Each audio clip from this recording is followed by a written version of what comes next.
నాకు అవసరం లేదు. నేను అసలు ఆ డిస్టర్బెన్స్ని కావాలనుకోవడం లేదు. కానీ తెలియకుండానే నేను ఎఫెక్ట్ అయిపోతున్నాను. నువ్వు తనతో ప్రేమలో పడుతున్నావేమో. షటప్ నేహా.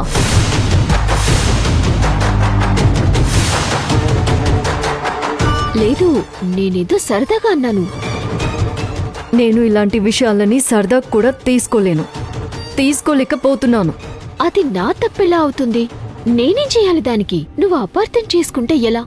అపార్థం చేసుకోక అసలు మీరందరూ కలిసే కదా ఈ పని చేశారు.